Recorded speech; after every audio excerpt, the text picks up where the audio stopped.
Magandang umaga po sa inyong lahat.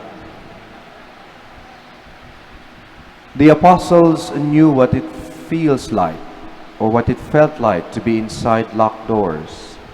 Yung nagtatago dahil sa takot, dahil sa kahihiyan, for what the Jews had done to their master and for what they had done to their master.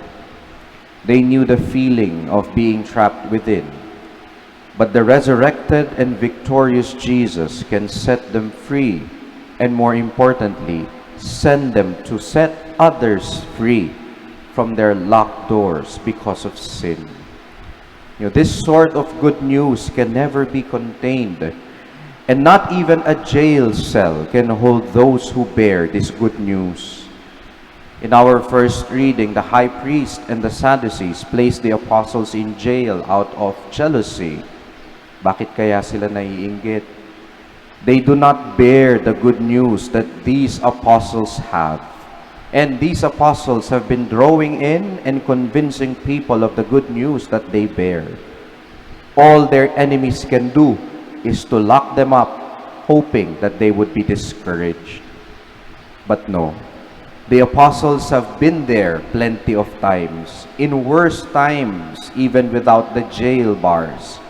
And they have been set free, and they had been sent to set others free. They have been witnesses to the greatest news, to the greatest love story between God and man.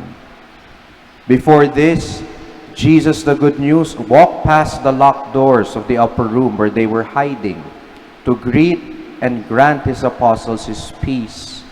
Now, the apostles bearing the good news and his peace walk past the locked gates of the jail cell into the locked doors of people's hearts. My dear brothers and sisters, we as the one holy Catholic and Apostolic Church have that power, for we bear the good news.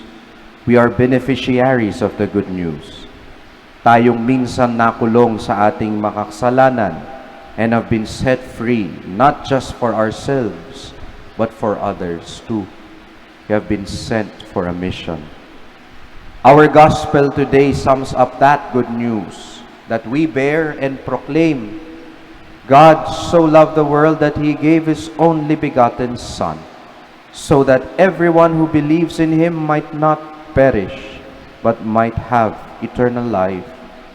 For he did not send his Son into the world to condemn it, but to save it.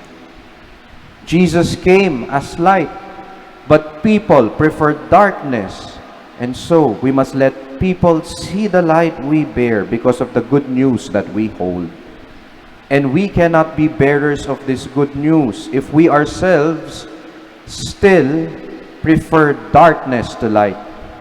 If we still prefer the darkness of our locked doors because of our fear and our shame.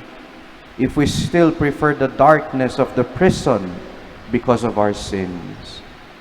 We have been set free by the waters of baptism.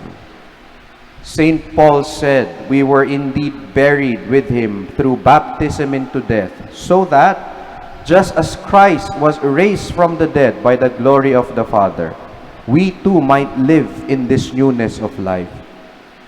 Alam na po natin, we already know how dreadful and dark the locked doors of our hearts are. We already know the pain of being a slave and prisoner of sin. That is why let us not go back in fear, hiding in our shame and our guilt.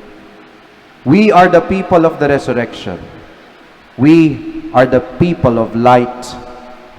Let the words of Christ be our guide as we witness to this light, especially in Easter season. You are light of the world. You do not light a lamp and then put it under a bushel basket. It is set on a lampstand where it gives light to all in the house.